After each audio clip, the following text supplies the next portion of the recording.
I was interested in entrepreneurship and business also. But I hated the internship. So I went out to my parents' house one night and spoke to my dad, who was literally sitting out in the driveway, like he did sometimes in the summer.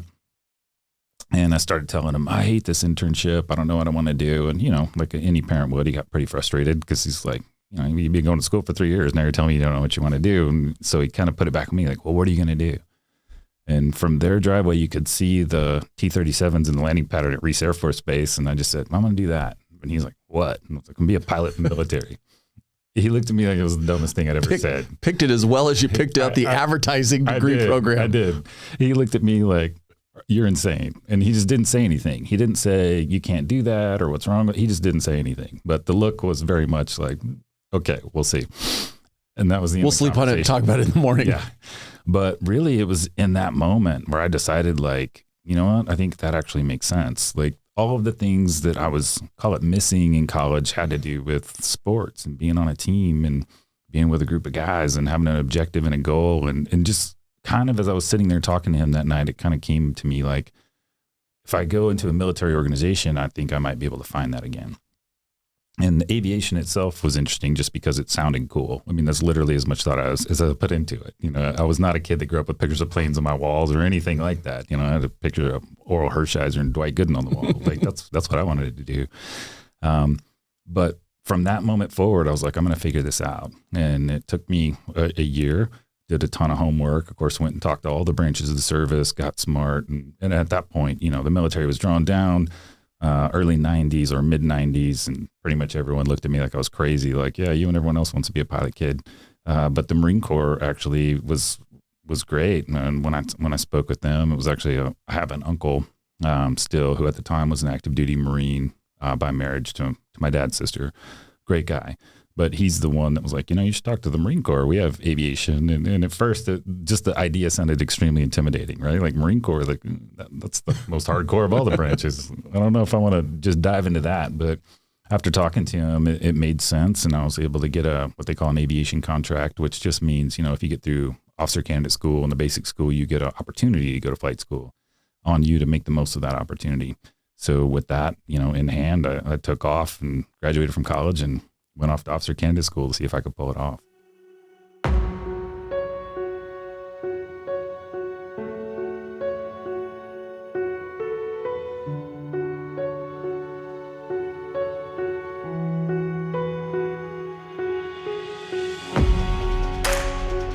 Welcome to the Transition Drill Podcast. I'm your host, Paul Pantiani. I appreciate you taking the time to watch. So let's get into this. I'm happy to talk about that. And I did do a ton of work ahead of time. I'm a huge nerd, networked like a maniac, but I figured out kind of, hey, this is what I know how to do. And here's how this transitions into the business world, or I think it transitions to the business world, and it worked out. So I was able to go right into an operations executive job. Then I started a consulting company, and now I have a second operations executive job. But all of that was predicated on me just kind of learning to speak a different language on my own. Translating military to civilian? Literally, yes. Like, how do I say this where these people are going to understand me? And so that's worked out. So basically that's the book, is just military to civilian language. It's like a dictionary. Well, yeah. Well, the book that I wrote is actually a memoir that talks more about my military experience. And what I did there was just kind of the real story is kind of my transformation as a human being, from scared young lieutenant to turn into this thing you never thought you could become, to end up in a VA counselor's office on the backside going, am I okay? Like, did all that just happen? And am I still sane? To say it jokingly, but I did all of that at the end of my career simultaneously. I was working on transition. I went to work on the mental health piece at the exact same time. So both of those things have been very tied together for me for the last 6 years. But really the whole point, and I probably won't get into this today, it'll be like later when the book comes out. The reason I wrote it is to look at you already planning your second episode. Thank you. You're welcome. Is to just try to give other people a nudge towards go take care of yourself, go take care of your mental health, go get some counseling, especially if you've lived an extreme lifestyle, an extreme career, whether you think you need it or not, just go make sure. Because it's something that I think we're naturally reluctant to do. But the more people that do it, the better. I think the longer you wait, the harder it is. And, the more negatively those things can catch up to you. I'm really seeing that in my peer group now. Those of us who really spent our careers fighting the war, it's really starting to catch up to a lot of guys. And a lot of people are having issues, substance abuse, all kinds of marital issues. In some cases can't hold down a job. It's not good. So I'm hoping that can be at least a tiny catalyst for somebody like, hey, let's get in front of this as a group, stay in front of it, help each other. But all that ties into transition, take care of yourself. We used to call it the whole Marine concept, but same thing. I think the biggest point of what you're saying is to normalize looking not just what you're going to do with your transition, but looking inside, looking in the mirror and let's loosely call it identifying what's wrong with us. Yep. And addressing that, because those issues that were those demons that we're battling inside of us, even if we don't recognize it, those around us do. Absolutely. And when you carry that baggage with you on, that's going to be a hindrance for you in being able to move forward effectively. For sure. So and I want to get into this in all of your transition preparation, but one of the key components is prepare your Rubik's Cube between your ears for that transition. Absolutely. Because even if your transition is simply, I'm going to go play golf for the rest of my life and hang out with my grandkids. Well, don't you want to be the fun grandpa as opposed to, man, don't talk to grandpa because he's a grouch. Yeah, of course. Yeah. And knowing that was also a big reason that I did transition when I did. Like I could have continued on in the Marine Corps, but I kind of knew for myself, like, I need to do this now and I need to include this, call it mental health component. Like I need to figure out all of it because I didn't want to wait until it was too late. Right. Right. And wake up one day and be like, oh, wow, I should have quit while I was ahead, or I should have figured this out a few years ago. I just kind of knew for me it was time. And so then I just went to work on all of it at once. The mental health component, was that something that you decided to focus on or address on your own? Or did you have a mentor, somebody in your ear saying, hey, go look at this aspect also? It was totally on my own. At the time, it was something that no one in the Marine Corps talked about, like especially in aviation, right? Because if you have any kind of mental health issue, then you get into, is this person safe to fly? And it's a whole thing. But actually a peer of mine who had gotten out as a captain wrote a book. His name's Dan Sheehan. He wrote this book called After Action, and he talked about it in his book. And it was the first time I'd ever seen an active duty Marine, especially one that I knew even acknowledged that this could possibly be a thing. And that really got me thinking about it. And I was like, you know what? Like, he's right. Like, we should all probably be thinking about this. It just planted the seed for me. But I knew it was something I didn't want. I wasn't comfortable doing it until I was done flying and really working on my transition that last year in the Marine Corps. So I set everything up to where literally did my last flight as a commanding officer in May of 2016. And a few days later, I was in a counselor's office for the first time going, okay, I'm here. Like, let's start figuring this out, which was probably the best decision I've ever made for myself, just as an individual. I definitely want to go down that path, but my normal progression is we go backwards before we go forwards. So where were you born? Where's hometown? I grew up in Lubbock, Texas. I was actually born in a little border town in Texas called Del Rio. But my parents moved to Lubbock when I was little. My dad was a high school football coach, which pretty much made him call it a D-list celebrity in my hometown. My mom was a teacher. Wait a minute. Football's popular in Texas? Yeah, a little bit. He coached football and baseball. So I really spent my childhood growing up hanging out with him. That's how I spent time with my dad. And I was a big, baseball, football guy myself. So I just grew up, call it on the dusty ball fields of West Texas. And that's where I learned everything that really gave me the foundation for what I went on to do. I was always a good student, had a lot of discipline in our house. My dad was kind of a no-nonsense guy. It all provided a great foundation for what I did later. But I really didn't know what I wanted to do. I went to college, frankly, just because I thought you're supposed to go to college. Did your dad move the family to Lubbock because of the coaching job, or did coaching just happen to come because he was in Lubbock? Well, he actually ended up in Lubbock because he was a college athlete at Texas Tech University, which is in Lubbock, and then he just stayed and got his first coaching job, and that's where we ended up. So it worked out for him, and then we just stayed there for years. And then he ultimately went on to become a principal and moved into administration. But when I was a kid, he was coaching. And that was how we spent all of our time together. He and I was, and he's a teacher at heart, but his medium was sports. And so, every lesson came back to physical toughness, mental toughness. It was a huge one for him, mental toughness. I got many lectures about mental toughness on a Little League field from my father. But all of that was a great foundation for me. So then when I went to college, I majored in business, and I really wasn't sure what I was going to do, though. Did your mom work? She was a teacher, yeah. And she was a teacher and a very nurturing type person.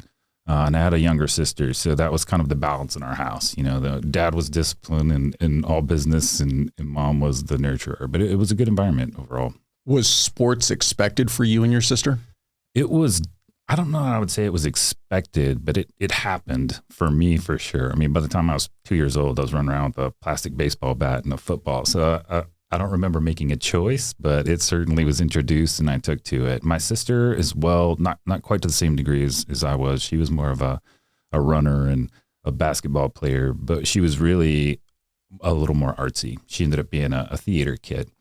So she got a little more of, call it the creative side of the family genes than I did. And she really enjoyed that sort of thing.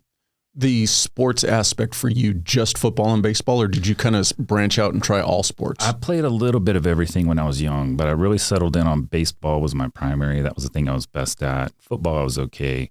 Not nearly as good as I was at baseball. And then by the time I got to high school, there was one of the high schools in town. The head baseball coach was kind of a legend in Texas at the time. Ultimately ended up retiring at one point years later as the winningest high school baseball coach in the history of the United States. But I actually ended up going to play high school baseball for him instead of playing for my dad. It was my dad and I discussed it, and it was probably a very mature decision to make at the time. I think I was 14 years old, but we decided that it would be the best thing for me to go play for somebody else. And so we could both avoid you're just out there because you're the coach's kid, or you're hitting third because you're the coach's kid, or any of that sort of thing. I had to go earn it and do it on my own, at a different program, which was great. On the flip side of that, though, as a 14-year-old kid, were you starting to, because I'm putting yourself in my shoes, and I'm thinking back to when I was 14, and there's that natural headbutting that's going to occur between a father and a son. That really wasn't happening, honestly. I mean, my dad was very much in charge, so I wasn't going to mess around with him. Whatever he said, that's how we were going to do it. But we had a good relationship, and he was a good teacher, a great teacher, especially using sports as a medium. So it was really good for me to get that growing up from him. Academically, were you into school? I wouldn't say I was into it, but I got good grades because I was expected to get good grades. So I was that kid. I was, for the most part, an A student, but I didn't love it. I wasn't like, I'm really enjoying this. Randomly, I did have a hard time with standardized testing when it came to writing, which my dad recently reminded me of jokingly because we've been working on a writing project. But I figured that out eventually as well. So coming out of high school, did you have aspirations of playing college sports? I was very convinced that I was going to play college baseball and then ultimately end up playing for somebody in the major leagues. And I think it was probably you and a million other kids. Probably about halfway through my senior year of high school, I realized that most likely wasn't going to be the case. I had some junior college offers, no Division I schools. And so I really thought about it, and it was, in retrospect, probably the first really mature decision I made was to not chase that. I just decided, you know what, you're a good student. Go to a good school, figure it out, and find another path for yourself. And a lot of that was predicated on, in the town I grew up in, there were a lot of guys who had been great high school athletes who were still hanging around town, and all they talked about was living about great high school athletes. Their glory days. And I did not want to be that person. And so for me, the motivation wasn't so much that I wanted to do this. I just didn't want to end up like that. And that really forced me to go find another path for myself. What year did you graduate high school? 1992. Then went straight into college. And at that point in time, had the military even crossed your radar? No, not at all. I hadn't thought about it one bit. My grandfather had been in the Navy, but it wasn't like a big tradition in our family to go to the military. In Lubbock, Reese Air Force Base was on the outskirts of town, so I was aware of it. We'd go to the air shows every now and then, but it wasn't something I was really thinking about. I had a high school teacher who I liked a lot, who had been an Air Force officer. So there was a little seed planted there, but I hadn't really seriously considered it. And then as I started going through college, it was actually the summer after my junior year of college. I was doing an internship for an advertising agency, and I hated it. And What were you studying in college? I was studying advertising and marketing, and it was a school of mass communications. And honestly, I just did that because I had a friend's dad who was an advertising guy in town, and he seemed to have like a pretty nice life. Like that's as much thought as I put into it. But I was getting to take all the classes in the business school, and I was interested in entrepreneurship and business also. But I hated the internship, so I went out to my parents' house one night and spoke to my dad, who was literally sitting out in the driveway, like he did sometimes in the summer. And I started telling him, I hate this internship. I don't know what I want to do. And, like any parent would, he got pretty frustrated because he's like, you've been going to school for 3 years. Now you're telling me you don't know what you want to do. And so he kind of put it back on me like, well, what are you going to do?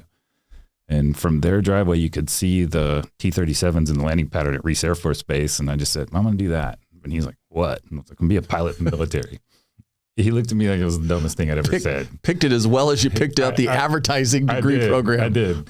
He looked at me like, you're insane. And he just didn't say anything. He didn't say, you can't do that or what's wrong. He just didn't say anything. But the look was very much like, okay, we'll see. And that was the We'll sleep on it and talk about it in the morning. Yeah. But really, it was in that moment where I decided, like, you know what? I think that actually makes sense. Like, all of the things that I was, call it, missing in college had to do with sports and being on a team and being with a group of guys and having an objective and a goal. And just kind of as I was sitting there talking to him that night, it kind of came to me like, if I go into a military organization, I think I might be able to find that again. And the aviation itself was interesting just because it sounded cool. I mean, that's literally as much thought as I put into it. I was not a kid that grew up with pictures of planes on my walls or anything like that. I had a picture of Oral Hershiser and Dwight Gooden on the wall. Like that's what I wanted to do. But from that moment forward, I was like, I'm going to figure this out. And it took me a year, did a ton of homework. Of course, went and talked to all the branches of the service, got smart. And at that point, the military was drawn down. Early 90s or mid 90s, and pretty much everyone looked at me like I was crazy. Like, yeah, you and everyone else wants to be a pilot kid. But the Marine Corps actually was great. And when I spoke with them, it was actually I have an uncle still who at the time was an active duty Marine by marriage to my dad's sister. Great guy. But he's the one that was like, you should talk to the Marine Corps. We have aviation. And at first, just the idea sounded extremely intimidating, right? Like Marine Corps, like that's the most hardcore of all the branches. I don't know if I want to just dive into that. But after talking to him, it made sense. And I was able to get what they call an aviation contract, which just means, if you get through officer candidate school and the basic school, you get an opportunity to go to flight school on you to make the most of that opportunity.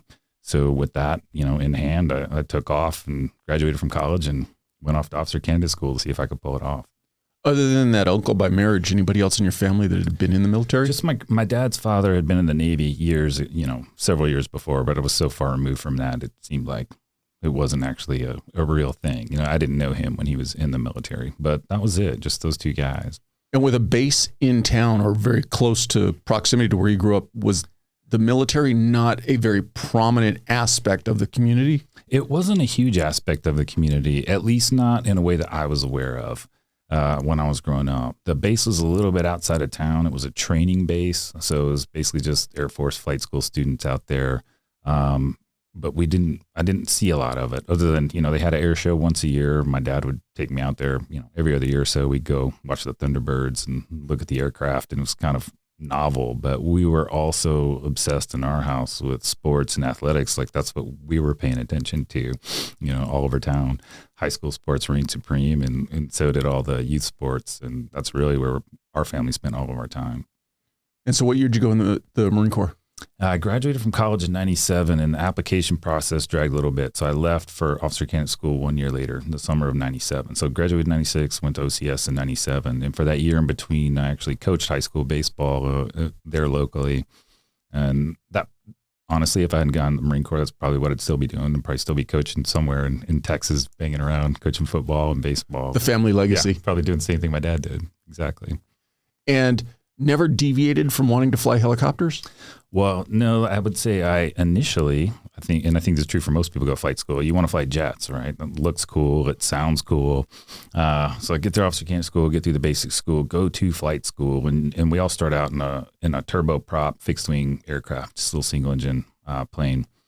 And I acquired a mentor in flight school who's an instructor who was a major in the Marine Corps and been a Cobra pilot. And this guy, to me at the time, like, he looked like an action figure. He was like the coolest guy I'd ever seen. And the stories about him were incredible. Like, he'd done all this stuff in Desert Storm. He was just this larger than life character. And I flew a lot of flights with him. He became a mentor to me. And I got to the place where you actually have to choose, do you want to go what we call fixed wing, rotary wing? And I had good enough grades to go fixed wing had I wanted to, but I went to him and I was like, hey, sir, I'm really kind of struggling with this. This whole time I thought I wanted to be a jet pilot, but after flying with you and meeting some of these rotary wing guys, that sounds pretty cool. I'll never forget what he said to me, but he looked me right in the eye and he said, okay, here's the deal. Fixed wing aircraft, Mach 2 is just a number on a dial at 20,000 feet. Nobody cares. Because a helicopter, 50 feet, 100 knots, looking into the eyes of the man that wants to kill you, that'll make your balls crawl up in your stomach. And I was like, roger that. The helicopters it is. So that really was the reason that I flipped the switch and went rotary wing. And then from there, it just worked itself out. And I stayed helicopters the rest of the way. Stupid question. You said, I had the grades to go fixed wing. Not to make this sound the way it's going to come out, but is rotary wing considered a step down? For sure at the time, or I don't know that that's still the case today. Now that the platforms are different, but going into flight school, the general thing is like, hey, your quote unquote best guys are going to be jet pilots, and the rest of you knuckleheads are going to go be rotary wing guys and fly helicopters. And to some degree, that is sort of how it works out, but there are certainly exceptions in both directions. And it started to become more and more common, really, I think, with my peer group and later peer groups where people specifically wanted to fly rotary wing aircraft for one reason or another, and started going that way more voluntarily. But by grades, there was a cutoff that you had to have for a fixed wing platform. But all they really did was took everyone in your class, and you just literally get ranked 1 through, call it 20. And then first guy's first choice is this. Okay, you get it. The next guy, what did he want? Okay, he gets it. Now, once you made the decision to go rotary wing, do you then have to make the decision of what platform you want to fly? Yeah, it comes up again. So you go rotary wing, you go fly a training aircraft, little Bell helicopter for, a few hundred hours, go through a syllabus, and then same thing happens again. You have grades, you and your class are ranked, and then you pick the different type model series aircraft by coast. So for me personally, I knew I wanted to come out to the West Coast. It just sounded cool. I'd been to San Diego once, but the idea of flying, aircraft out of Camp Pendleton or Miramar to me just sounded like awesome. And the other choice was the East Coast, North Carolina, and then we had some over in Okinawa. But to me, I just really wanted to come to the West Coast. So I put a couple platforms 1 and 2 on the West Coast and got CH-53 Echo helicopters on the West Coast, and was super excited about that, and then came out here as soon as that training was complete and got to my first fleet squadron in December of 2000. In reading your bio, you ended up flying heavies. So what's obviously the size difference, but right. What caused that path, or you to end up on that path as opposed to in a Cobra? Well, so I was interested in Cobras and Hueys, as well as 53s. At the time, there was also CH-46s. I was not so interested in those. Just for the mission for the 53s was interesting. Mission for Cobras was interesting. And then just worked out. That was choice number 1 and 2 for me. Like, I could have gone either way, honestly, with either of those platforms, Cobra or a 53. With the heavies, is there a mission set delineation to where, is there a smaller Big Bird that's just troop insert in extract, and then I guess just hauling materials? Yes, there is actually. So at the time it was a CH-46, which we called a medium lift helicopter. So same mission profile, but just can carry a few less people, a few less things, just weight. The 53 was just bigger, faster, stronger, very similar mission profile, but can carry more stuff. And then your Cobras and Hueys are, what we call attack helicopters, and they do a lot of literal ground support in terms of close air support. And then they would also escort us as 53 guys if we were going somewhere dangerous. So the Marine Corps is good at mixing these, call them packages together, is how we used to refer to them. So we were often, if we were doing something, we were doing it together, and everyone kind of had their role. At any point in time during that career, or during your career, was there a desire to switch platforms, or once you were in that realm of heavies, did you enjoy it and just want to stay there? Yeah, once I was there, that's definitely where I wanted to be. You could do some platform switching midstream. It was pretty rare. The most common that I saw was as the CH-46 was phased out and replaced by the MB-22 Osprey, all of those pilots had to do something else. So actually some crossed over to our community in CH-53s. Most became B-22 pilots. But for me, I loved the mission and I enjoyed what I was doing, so I didn't have any desire to switch it up. I did get to spend some time, middle of my career, as an instructor at the Weapons and Tactics School. And while I was there, I got to fly all the different helicopters, to include some that aren't even U.S. helicopters. So that was kind of fun. But the primary mission of the 53, I just fell in love with it and wanted to keep doing it.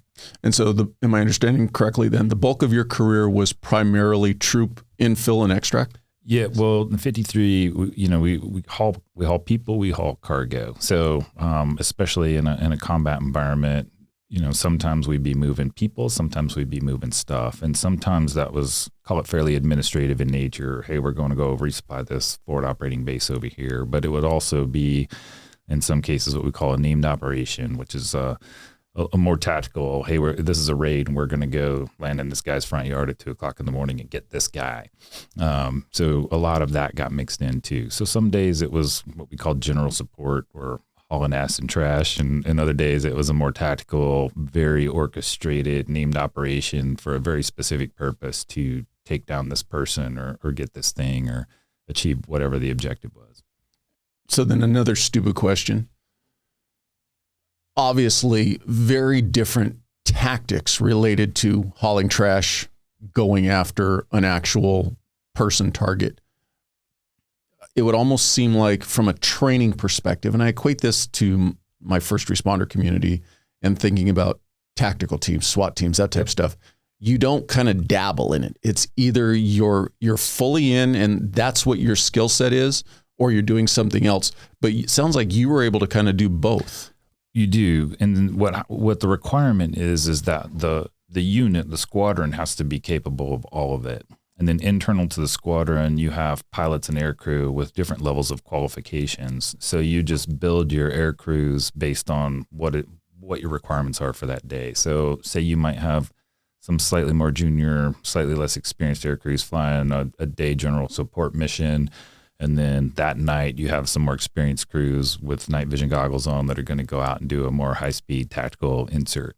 But as an aviator, as you're growing up, you're wanting to become one of those guys that has the qualifications to go do the cool stuff. So you get to do more and more of that over time. So I was able, by virtue of timing, my timing was either amazing or terrible, depending on how you looked at it, because, I was a young guy in the fleet when 9/11 happened on my first deployment. Started picking up qualifications, and then my first combat deployment was OIF-1 in 2003. And by that point, I was, call it like a mid-level pilot in the squadron, and I already had about half the qualifications that I could possibly get. So I got to be involved and do some things, but I wasn't on like the high-speed cool missions for that first OIF-1 deployment. But I went back to OIF a second time. I was in more of them, and by the time I went back the third time, I had all the qualifications, and I was in the middle of all of it. So you kind of grow into that experience and get to do or get more and more responsibility and get to be involved in more of those things. Going backwards a little bit. So when you first went in the Marine Corps, the Gulf Wars had already, the first Gulf Wars had already happened. Yep. Yeah, we were in peacetime when I went into the Marine Corps. When it transitioned, it obviously became much more kinetic, 100 miles an hour because of post 9/11. What was the feeling from your family, mom and dad? Mom and dad, I think, I don't know. I know they had a little bit of a hard time with it, but I was, at the same time, I was already married, my wife and I, and we just had our daughter. And that was like a whole other experience. But I was on my first deployment. 9/11 happened. I was deployed to Okinawa, so we weren't, expected to get involved in anything. We stood up a special purpose MAGTF. I didn't actually do anything at all. But came home. My wife got pregnant. A few months later, our daughter was born. She was premature, so that was a challenging experience for us. She was in the neonatal intensive care unit down in San Diego for about 9 weeks, and we finally got her home. Dust settled just a little bit, and that's when I got the call over Christmas break that I needed to go. We were getting on the ship and going to Iraq for OIF. So I had a lot going on just at home and my personal life, my wife and daughter. walking away there was tough. And I know my parents had it was challenging for them as well, but I was, I guess, less in tune to what they had going on because I had so much happening like right in front of me at home, and then obviously in the squadron, and just getting into the right mindset to deploy to combat for the first time. Something that you and I definitely share is the fact that our children were born premature. So I completely relate to the stress and the demands on a family. I remember being a detective and at that time was working probably without traffic an hour and a half from where they were in the hospital. So getting off each day and having to head down there and spending as much time as I could with them. I couldn't imagine what it's got to be like to then deploy and leave the country. It was challenging. Yeah, we got her home. And of course I felt, you feel a lot of guilt in a situation like that, but you're processing that, trying to be the best husband and dad you possibly can be as you're packing to leave to go to combat, and like, no, really, I'm going to come back. It's all going to be okay. And in your own head, you're like, oh man, I don't know how this is going to go. Weird question for you. Once you became a father, did the desire to do, going back to how you described it, was the interest more to haul the trash or stay out of? Not at all. Nope. I never let those two things cross or affect how I thought about what I was doing with my job or with the Marine Corps, which created complexity for me down the road. I'll tell you that. I was very focused on what I had to do in my job as a Marine, as an aviator, to support the Marines on the ground. That was always the main thing. It had to be the most important thing, and it had to be the thing I was most focused on to ensure that I could do it well and to frankly give myself the best chance of coming home every day. And that really morphed more over time. But I never shied away from anything that had to do with mission requirements or what we were doing. That was just, it was an accepted part of the deal. You just had to understand that that's how it was going to be, and it was dangerous, and that was the life I'd chosen for myself, and it was okay. And we've already alluded to this, and we're going to talk about it more. You actually ended up doing a quote unquote career. Did your 20? I did full 20 years in the Marine Corps, 7 total overseas deployments. 4 of those were combat.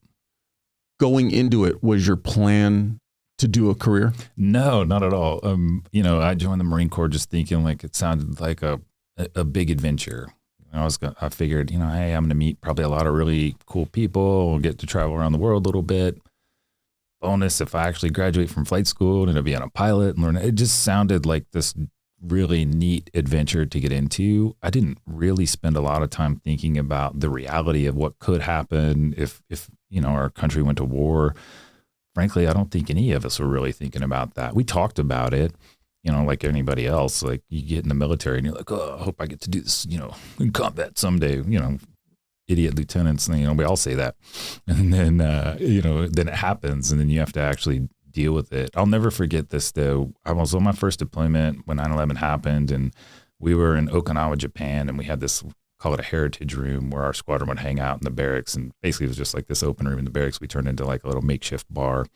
We were in that room, what was to us at nighttime on September 11th, because Okinawa was, about 12 hours ahead of San Diego. So it was, we were just drinking beers and playing, shooting dice and antagonizing each other. And someone ran in and turned on the TV. And I will never forget, it was like in a matter of seconds, like the mood in that room totally changed. And it was almost like, we all knew that in that moment that we had to grow up, because we all recognized and believed in that moment, like it's going to be us that goes and ends up doing something about this. So it was like in a matter of seconds, everything changed. What the Marine Corps that I knew up to that point became different in a matter of seconds.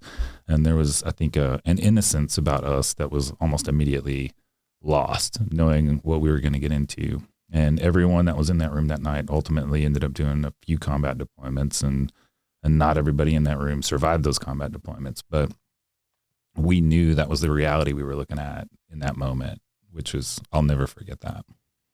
Was your wife supportive of you finishing out a career? She was, but I would tell you that's a complicated question. And she and I are still together. We've been married for 24 years. And I think we would both say that has been challenging to get to that point. And for a lot of reasons will probably always be challenging just because of the amount of stress that it created and still creates for us to this day. It's just a very unnatural way to maintain a relationship of any kind, much less a marriage. I mean, it's not an accident that the divorce rate in the Marine Corps is pretty astronomical. All across the military. For sure. But it was difficult. She was great. She was always as supportive as any person could be, but it was very difficult for her, for me, for us. And we certainly had a lot of time there where I think we were both just kind of on our own program. Things were so strained that she had to focus on taking her and care of herself and our kids, and I had to focus on taking care of myself to the max extent that I could.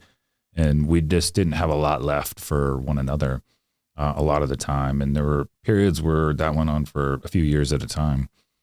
We always managed to sort of get back to a place that was okay and workable, I would say. But it would be disingenuous for me to sit here and say like, oh no, it's great and harmonious all the time. It was hard. It's still hard, for certain. And I think she would say the same. For those men and women who are listening, who are still in the middle of their career, and maybe this is one of the aspects that might be making them consider getting out early if they don't want to. Not going deep down into the rabbit hole of you and your wife's relationship, but any pieces of advice that you might be able to impart that help you guys? I'll give her credit and say it only worked because she allowed it to work. I got to a point about halfway through my career. I'd done 3 combat deployments, and I was actually an instructor out at the Weapons and Tactics School, which was a nice little break for us. We had about 3 years where I wasn't going to deploy. I was still flying, and I was going around to all the squadrons in the Marine Corps at the time, helping to train them to get them ready to go, training some of their stronger pilots on some higher level mission sets, which is a great job for me. But I was getting to, for the most part, come home every day. First, we decided to have a second child, so we had our son, which kind of surprised me at the time that she was interested in doing that just because of how everything had gone for the last few years leading up. But, I joke and say our kids are almost 6 years apart and they're separated by OIF. So our daughter was born. I went on 3 deployments, and it took a while after that for my wife to decide I was okay enough again to have a second child. So they're separated for that reason. But during that time, we were in Arizona in that billet. It was good. Like things settled a little bit. We were able to get back on the same page.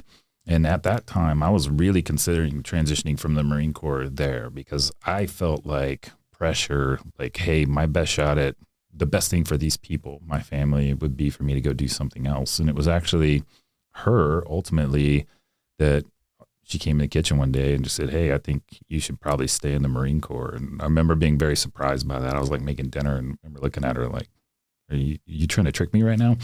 How many years in were you at that point? It was right around year 10. About halfway done. And, I told her, I was like, well, if I stay here, like we may as well go to 20. Like we either go now or we go to 20.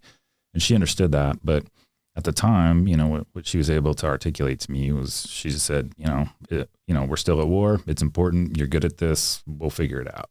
And that was kind of our handshake agreement at that point. Like, okay, we'll figure it out. And we were able to figure it out for another decade. I know the Army gets a lot of attention for their involvement from the rotary wing aspect of the special operations community and special forces community. Does the Marine Corps have a similar program? We do not have a special operations community aviation. So in the Marine Corps, the Army, the unit you're talking about, Task Force 160th Special Operations Aviation Regiment, they are the only special operations aviation unit in the country, and they're organic to SOCOM. But in the Marine Corps is designed to fight as what we call a MAGTF, Marine Air Ground Task Force. So internal to the Marine Corps organization, our aircraft support our Marines first and foremost. And we do end up giving some fixed wing sorties to the Joint Force, et cetera. But for the most part, we're supporting ourselves and to some degree the Joint Force.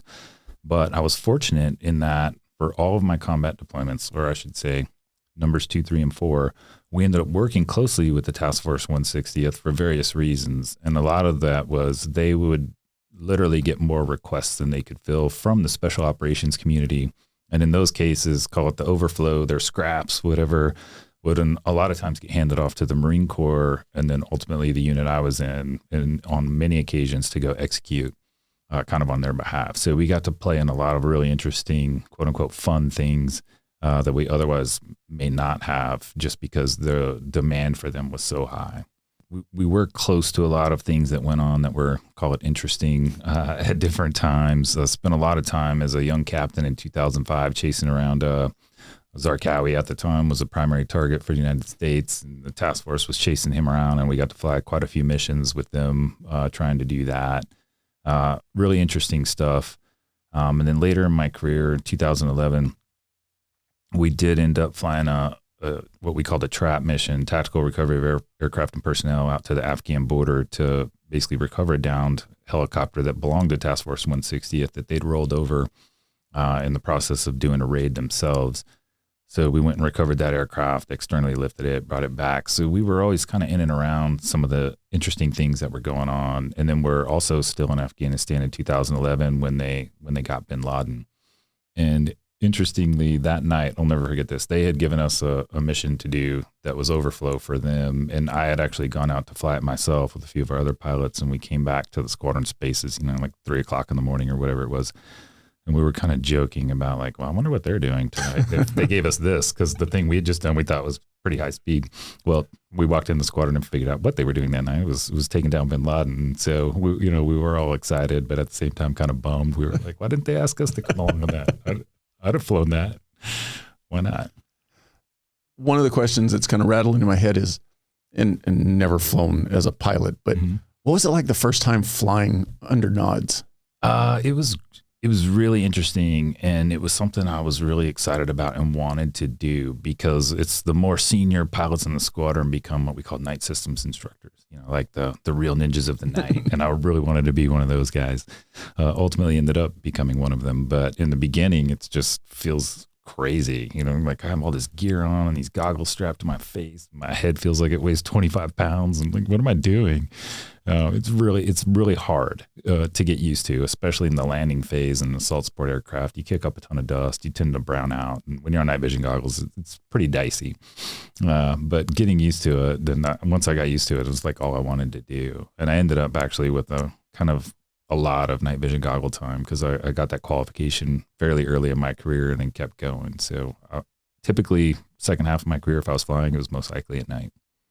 When did the desire to, and maybe I'm misstating this, the desire to chase rank start becoming important to you? Or is it just a byproduct of the time you're going to be in? It was just a byproduct. Literal rank wasn't something I thought too much about. The thing I was focused on was I want to get all the qualifications in the aircraft and be the most viable warfighter I can be. That's what I cared about. In the process of doing that, the promotions and everything kind of just came on, quote unquote, on schedule. When I was eligible to get promoted, I did.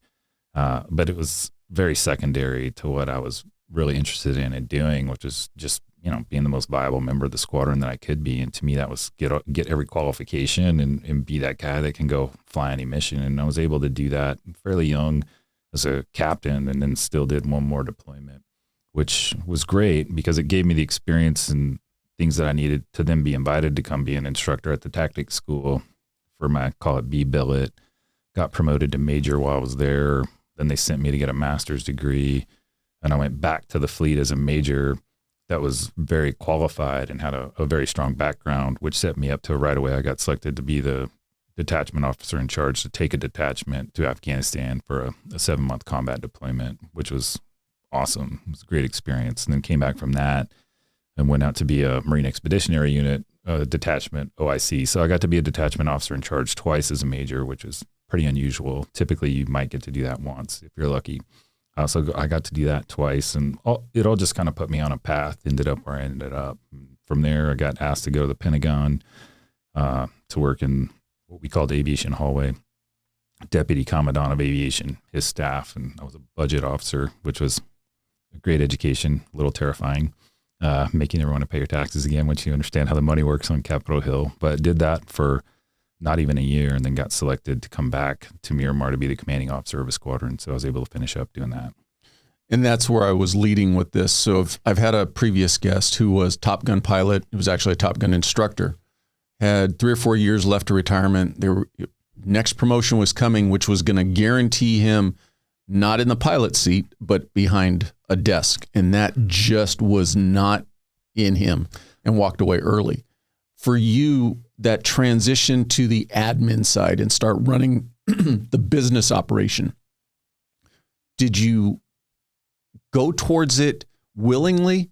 And were you already starting to see your transition out and where it could benefit you? Yeah. So at the time that I got selected to go to the Pentagon, I was at like year 16 in my career. And I had already been selected for lieutenant colonel, but I hadn't pinned it on yet. And I knew that I would be, a few months later, considered by a board to be selected to be a commanding officer of a squadron. And in retrospect, I'm very thankful the Marine Corps sent me to the Pentagon, because that's really where I decided that where I knew my career was going to end. The Pentagon was a great look behind the curtain at what the rank of colonel looked like, really. And it didn't look that interesting or cool to me. I just loved being in a squadron. I loved flying and doing all those things. And I knew that the last time I would do that would be back in a squadron as a commanding officer if I were selected. And so I did get selected, and that was going to bring us back to San Diego. There were a lot of considerations for me, but one of them, a big one, was just kind of knowing that the portion of my career I was most interested in and passionate about was going to come to an end. And by the time I was done with command, yes, I may get promoted one more time, but for the most part, I was going to be on some general staff somewhere working 12 or 14 hours a day, probably with the end state hoping to get money for some program that the Marine Corps needs on Capitol Hill. And I really wasn't passionate about that part of it. Also, though, it was really personal at that point. You know, we talked a little bit earlier about my wife, my family. You know, everyone would sucked it up and done it for a long time. And I really felt like I owed them at least an opportunity at something resembling a normal life. So that was the desire. And then for me, selfishly, I also did really want to transition and do something else. I felt like if I continued in the Marine Corps at that point, by the time I was done, I would be at an age that it would be really difficult to do anything other than go work for some Department of Defense company doing something. And I didn't want to do that. I wanted a real opportunity to go try to conquer something totally different. And I knew that, you know, at that point, I'm in my early 40s, I've got time, but not a lot of time. If I'd have stayed another 5-6 years, you start getting close to, that's a lot more difficult. So for those reasons, played into it. And then I also had just come to a point as a person where I knew the experience had an effect on me, and I wanted to understand what that was sooner rather than later, before that effect became very negative. So it was like a culmination of all these things. I don't want to be a colonel that's on some general staff for the rest of my life. My family could use a break. We love San Diego. We're getting a chance to come back here. We could stay, take care of myself, maybe conquer something totally different. And all of that just made the choice very obvious to me. Like, okay, do command, finish that up. And at that point, I knew I'd have 1 year remaining in the Marine Corps to just really focus on my transition. And so that's what I decided to do. Going to the Pentagon, I want to come back to your family. Were you able to do the majority of your career without impacting them in the sense of a bunch of moves, or did they end up having to move a lot? They always moved with me. And I will tell you that Pentagon tour really, I don't want to say it was a nail in the coffin, but it really highlighted to both my wife and I that, like, hey, this is starting to really have an effect, because we moved to DC for that the summer of 13, and literally hadn't even finished unpacking yet when I found out I was going to be the commanding officer of squadron back here at Miramar. So it was like, okay, only unpack what we need, put everything else in the basement. Paper plates. We're tourists for a year, and then we're going right back. But, you know, the kids, they had to switch schools twice in 2 years and things like that. And it was starting to get challenging for everybody at our house, for sure. From a pilot's perspective, that day that you realized, I'm no longer, going back to what your mentor said, I'm no longer going to be flying 50 feet off the ground, 150 knots with somebody shooting at me. Was that a hard thing for you to give up? Surprisingly, no. And I had loved it. I was extremely passionate about it. I was good at it. But I was also aware that, like, it needed to come to an end, right? Like anybody else who conquers anything, not to insinuate I completely conquered it, but like I felt like I'd done everything I could do in that role and with that role and as an aviator. And I felt very satisfied with how that had gone. And I was okay with like, okay, it's time, walking away. And I remember to myself thinking of it this way, as still to this day, a big sports guy, like it was doing it the way Barry Sanders did it, like go out on top. Like, well, you're still good at it. You're still viable. You were that person up until the very end, and then done. Okay, now I can walk away and like close that chapter of the book and think back on it often and fondly. But I kind of knew it was time. And, you know, flying that type of aviation it's a young man's game, for sure.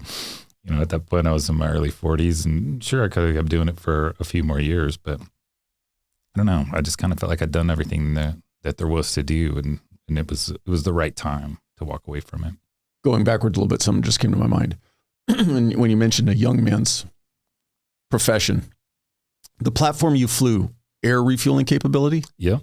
So what's the longest flight you've done? Flying time. I flew from, and it was probably the least intelligent thing I ever did in a 53. Wasn't my idea. And I was thankfully young well, enough. That's a good, asterisk. Thankfully young enough to not understand how crazy it was. But right after 9/11, we were in Okinawa, Japan, and the Marine Corps wanted us to go put together a special purpose MAGTF in Guam. So we flew from Okinawa, Japan, over the open ocean, no diverts, all the way to Iwo Jima, the Iwo Jima. That was about a 6-hour flight, aerial refueling the whole way, and then spent the night on Iwo, and then did another 6 hours roughly to Guam. So about 12 hours over the open ocean with really nowhere to go if something goes horribly wrong. Not a great situation to be in. But at the time, I was you saying helicopters don't float? I was a young captain, and to me, I just thought it was like this awesome, crazy adventure. You know, it wasn't until years later that it kind of dawned on me, like, that was pretty dumb. Coincidentally, when I was in commanding officer's squadron, I was back in Okinawa. Years later, got tapped to take some aircraft and fly to the Philippines, and found myself in the same situation all over again. But this time I was the old guy, and it was funny to sit there and think, you know, because I was watching our younger officers, my captains, and they were all excited, like, yeah, this is gonna be cool. We're gonna aero refuel all the way to the Philippines, and I'm like sitting over there, like, been there, done that. Yeah, this is really dumb, but I'm not gonna tell you guys that because I don't want to freak you out. 6 hours flying a helicopter. What's the physical demands on you coming? Like, you land, and are you just, hey, I need to go sleep for the next 3 days? Not necessarily, but you do have to take care of yourself. You do have to be in shape. You do have to hydrate. But it's physically taxing for certain. And there were times in Iraq or Afghanistan where we weren't airborne for 12 hours, but we were in the seat for 10 hours. Maybe you get an extension, and maybe you're in the aircraft for some days. Those days were really long, and you know, it's 110 degrees outside.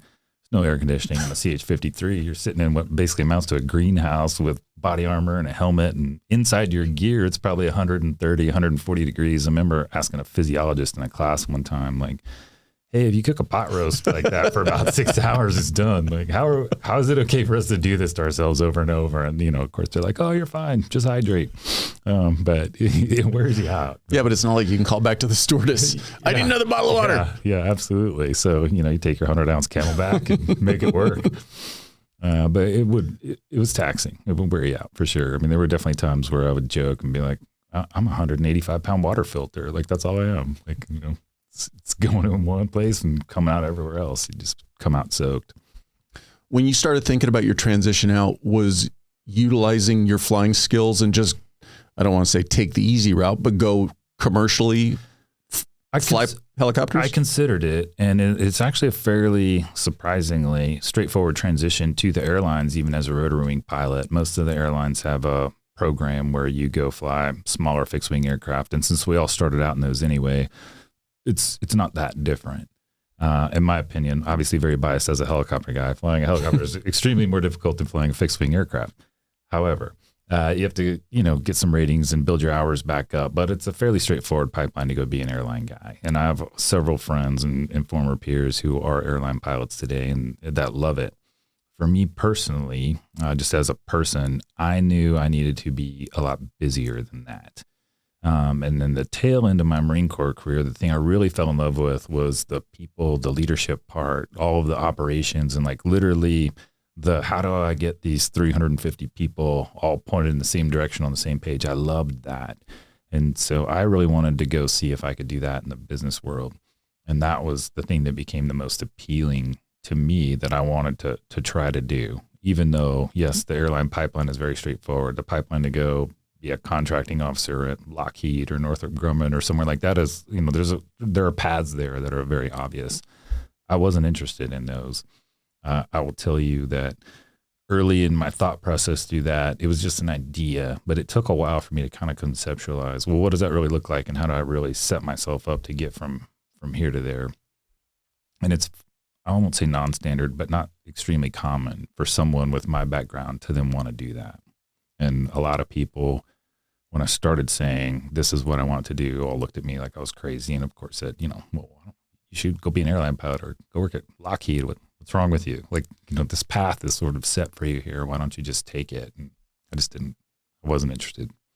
I find it funny in how similar the first responder community is as to the military, where it's just assumed that 95%, 98% of the people are just going to go into another job that's just like what they were doing before. Yep. And not that there's anything wrong with that, but it's weird how when you say, well, I want to go completely pivot and go a completely opposite direction, that you're almost kind of looked at like, what? Why not just take the easy route? That is 100% the reaction that I got. And it was tricky because I really started thinking about my transition about 4 years ahead of time. Is that during that Pentagon tour when I was like, okay, I think I'm going to go back, I'm going to execute command, and then I'm going to drop my papers, was the term we use, and then I'll have a year left. I'll just stay in San Diego and get out. But I was also at a place in my career where I couldn't really say that out loud because the expectation for me was very much that I would continue on in the Marine Corps beyond that.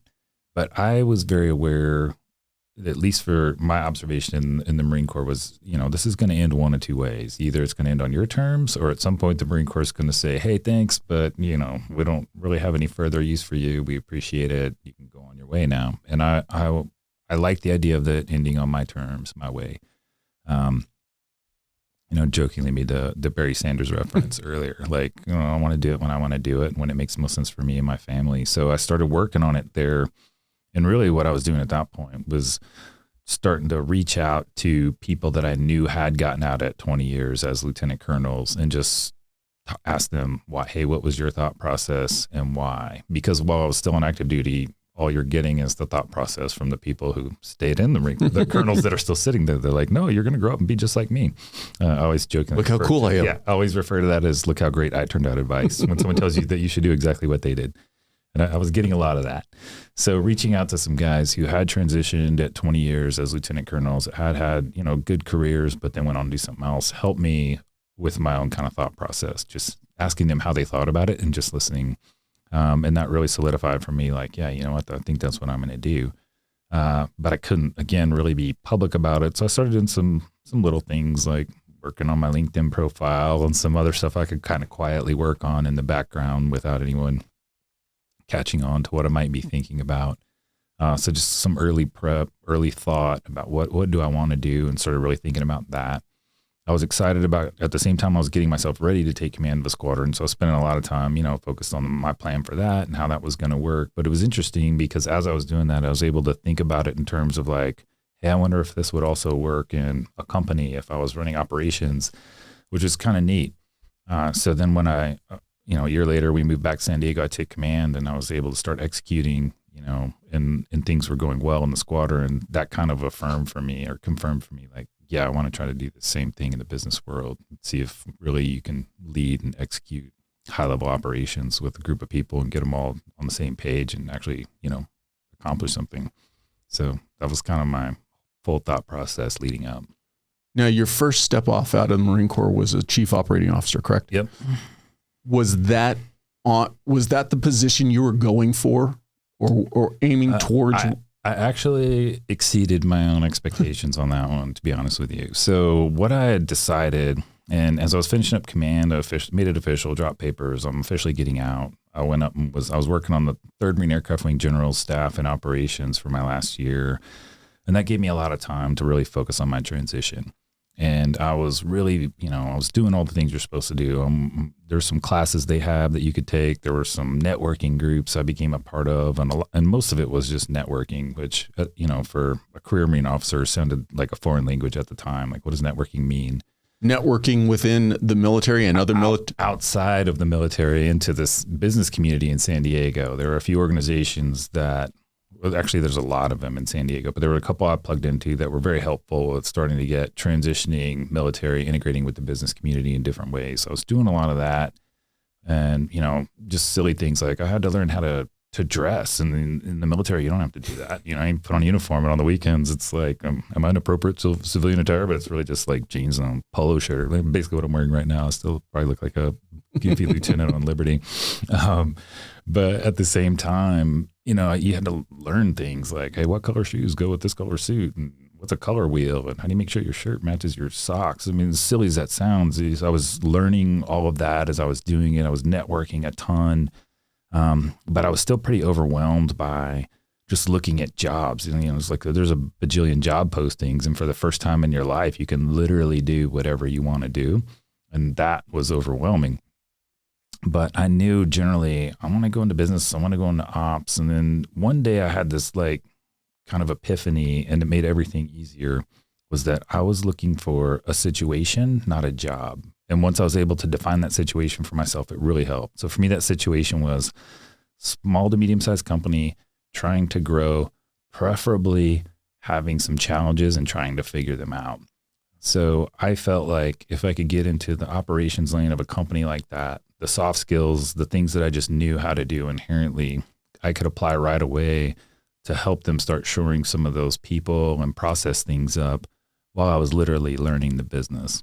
And that helped me a ton in kind of narrowing down like, okay, this is the kind of company that I'm looking for, or the type of company. And then that made sifting through all those job postings way easier. But the first job actually ended up being a product of just networking. And I had done a ton of networking. I was probably 3 or 4 times a week. I was going to meet someone for coffee or a beer, or going to an actual networking event. Like, and it was exhausting because a lot of times you're doing that, and then you get in your car to go home, and you're like, did I just waste the last 2 hours? Talking to all these random people. How were you finding the people to network with? It was great. In the sense of the one-on-one outside of a networking event. Sometimes it was networking event. I would meet a couple people, get their cards, follow up with them. But every person that I met anywhere, I would connect with them on LinkedIn, send them a note, thank you. I was following up with everybody. And in a lot of cases that turned out to be nothing came of it. But there were also cases where someone would then reach back out to me and be like, oh, hey, if you're interested in the stuff you are, you should talk to this person. And it was just like a never-ending trail of breadcrumbs. I felt like I was chasing all over the place. But I ended up meeting a few hundred people over the course of that year, and it actually grew a pretty decent-sized network of my own. And the way I ended up landing the first job was, I'd gotten used to speaking the language. I was okay at presenting myself. I'd gotten okay at explaining what I wanted to do and why. And I was actually at a Christmas party at my buddy's house and had a conversation with a woman in the kitchen along those lines. Oh, hey, I heard you're getting out of the Marine Corps. What are you interested in doing? Have this conversation. Don't think anything about it. And then a few days later, I got a phone call saying like, hey, so-and-so wants to talk to you. Well, it turns out there was a man standing next to this lady in the kitchen when I was speaking with her that was the CEO of a company. I had no idea who he was. He didn't identify himself. He didn't say anything while I was talking to his wife. But he was just watching and listening, and he reached out to me and at first was just kind of giving me some pointers on like, hey, maybe you should talk to this company and that company. And I was very thankful. And then after a couple of those conversations, he called me one day and was like, hey, I've got an idea. Why don't you come meet me at my office? And that turned into a job offer for a job that at the time technically didn't exist. They were going to add an operations director role for me because they liked me, and which was perfect. That's what I was hoping would work out.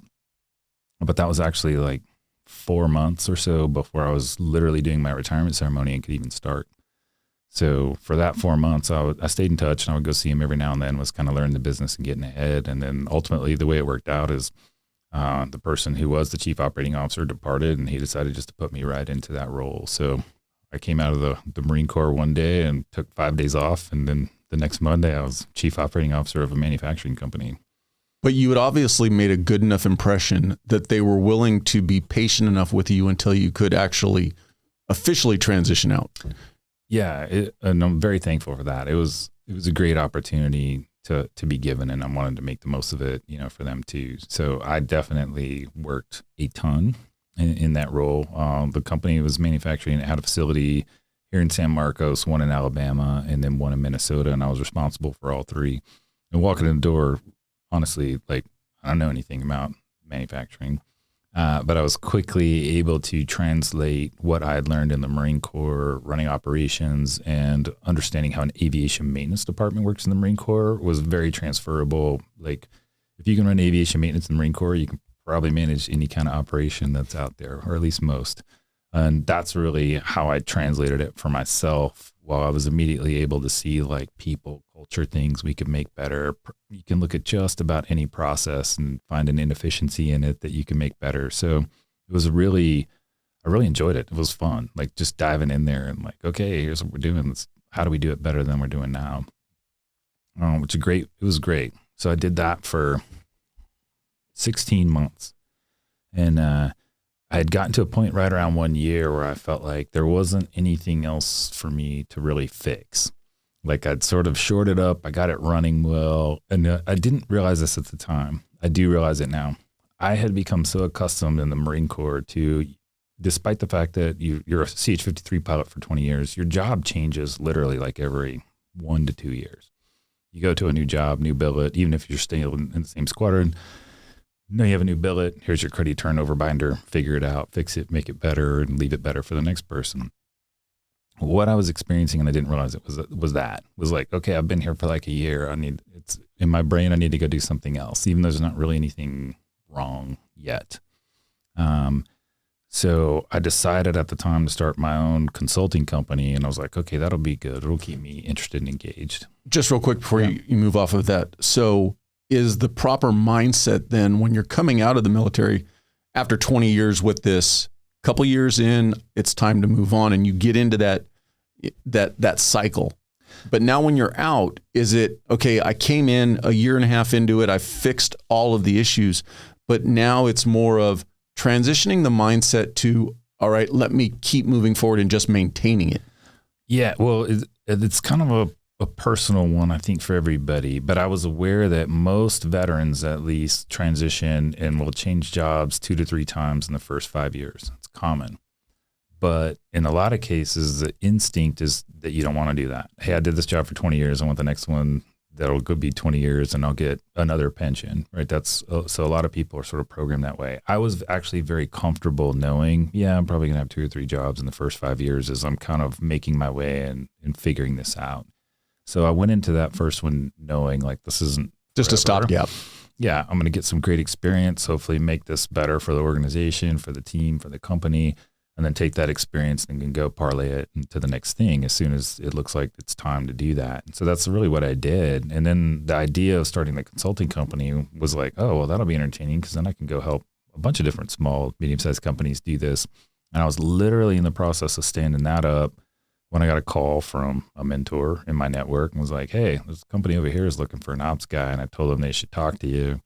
And at the time, I didn't know, he didn't even tell me who the company was. I ended up at a coffee shop with a woman who is now my boss and had a conversation, and I was on to something totally different. And it's been an interesting ride, but in same senior vice president of operations, in this case, a quickly growing retail company. But essentially the same job description I had when I was chief operating officer for the manufacturing company. I just joke and say my job description is that everything's my fault. So whether it's good or bad, it all traces back to my team and I somehow, but I really enjoy it. It's chaotic, it's busy, but it's good. So you got out of the Marine Corps what year?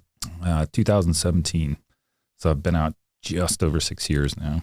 And that first venture into the private sector, that first operations officer to manufacturing company, did you struggle with, or was it difficult for you to, I'll say, knock off the hard or the sharp edges of being a former Marine and being more just the operations guy?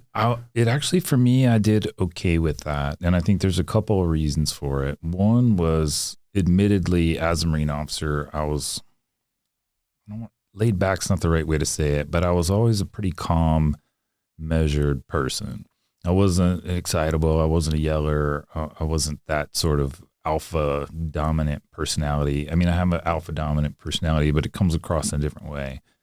So I was able. You were a pilot for 20 years. I'm sure you've got a portion of you that's a very dominant personality. It comes out every now and then. It does. But I got pretty adept at just interacting with people in a way that is comfortable for them, for lack of a better way to put it. So I was able to do that. And I knew coming in to that first position and the one I have now, that the expectation or the stereotype is they're thinking like, oh, here comes this guy as a former Marine officer. He's going to be like kicking over tables and yelling at everybody. And so to be literally the opposite of that, you can put people at ease pretty quickly and then kind of get down to working with them. And, you know, it's human interaction 101. Get to know them, find out what the world looks like to them. What do they think they need? What support are you there for? And, you know, just as a leader, I've always taken I don't want to use the term servant leadership. It gets, I think, used a lot in a lot of different ways. No. I just think of it as like, I work for them, they don't work for me. And so my approach has always been, what do I need to do to put these people in a position to be successful? And ensure that they know that, ensure that they know that I care about them, and then let's go about doing the things we need to do to make that happen for them. And just by kind of coming in with that approach and being very open and honest about it helped me a ton in both cases to make a pretty smooth entry into the company and really just kind of settle in quickly and start getting things done. You made a comment earlier and kind of joking about your appearance, you know, just a polo shirt and jeans, and you probably look like the average first lieutenant. Yeah. But while you were active, did you make a conscious effort to not make the Marine Corps your identity?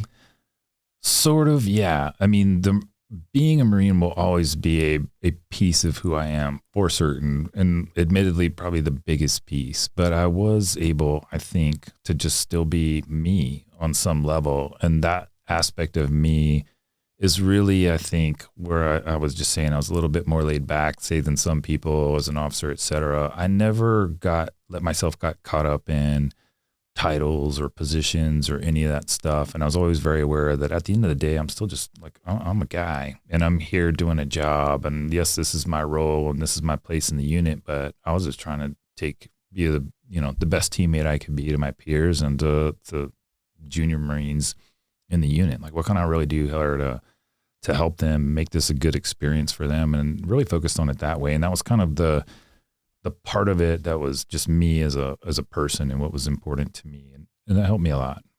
So I didn't get too caught up. To this day, I teach leadership classes at my company, and I joke and I have this little spiel where I'm like, hey, it's not about you. And when it comes to rank and title and positions, like, here's the truth. No one cares. Like, really, no one cares. Like, so I could walk in there and be like, I was Lieutenant Colonel of the Marine Corps, the Senior Vice President of Operations. Guess what? No one cares. Yeah. And the thing that's most important is that I understand that as that person.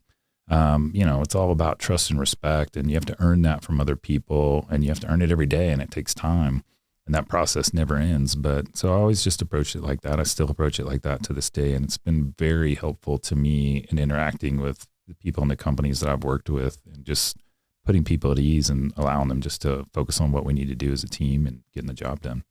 And in a very broad perspective, if you have to walk into a room and identify or feel the need to identify yourself as retired lieutenant colonel, haven't you in a way kind of already lost the room in the sense that Totally, because you're not coming in and just saying, hey, I'm just me. You're riding in on this train, so to speak, of who you used to be. for sure. But I do see people that do that. Still, I do see people that do it. And I see people that have never been in the military do it in other ways.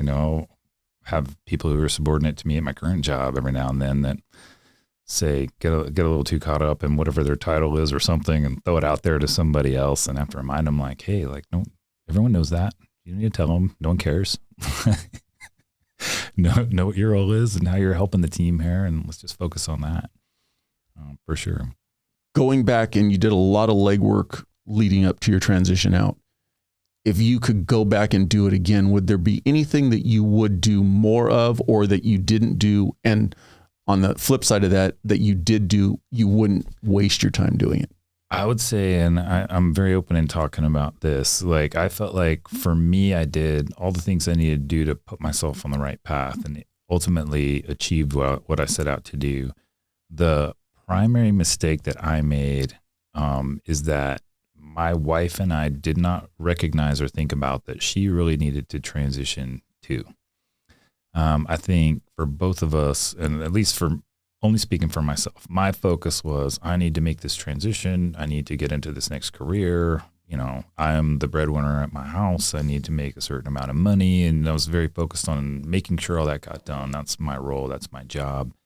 But I think both of us didn't give enough thought to the degree to which her life was going to change for multiple reasons. Although we were ready to depart the military and do something different, I think she was definitely ready for something different.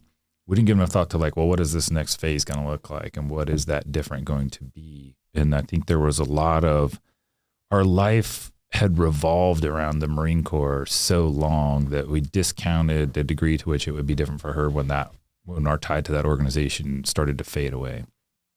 Was your wife working through this? She was through your not. career? So once our daughter was born premature, made a decision that she was going to stay home at the time because I was completely absentee for about 3 years. And then after our son was born, we kind of just got into that routine. You know, she has a photography business now. She started several years ago. So she's got little things that she does, but we really didn't give enough thought to, hey, I'm going to be out of the Marine Corps. Our built-in social life is going to fade because all of these unit events and things that are constantly happening will no longer be happening. The people we were in the Marine Corps with who are continuing on are going to get orders and move away. Like our life is going to change, and it did change. And at the same time, our kids are getting older, et cetera, et cetera. It just would have been smart for us 6-7 years ago to say, hey, let's figure out what you're going to do too, so that we don't, get to a point later where that's a challenging thing for her or both of us. And that's something I definitely share with transitioning vets now. Anytime I'm talking to them is like, hey, don't forget about your spouse, because their life is going to change also. And from the flip side, though, if your spouse does have a career of their own, when you transition out, that's going to have an equal impact on you, because now your next career has to coincide with what they're doing. Absolutely. So yeah, each family dynamic is going to be a little bit unique, and everyone's going to have to make those decisions, like what makes the most sense. And I certainly have some peers who, I won't say I'm jealous of them, but in a situation where like, hey, my wife is now the breadwinner and I have a pension and I'm gonna just go over here and Mr. Mom, and hey. yeah, see those guys and I'm like, look at you, but good for them. I mean, but every family dynamic's a little bit different. For somebody who's thinking about the chief operations officer of a private company coming out of the military, you kind of hit on it a little bit, but what exactly is a COO?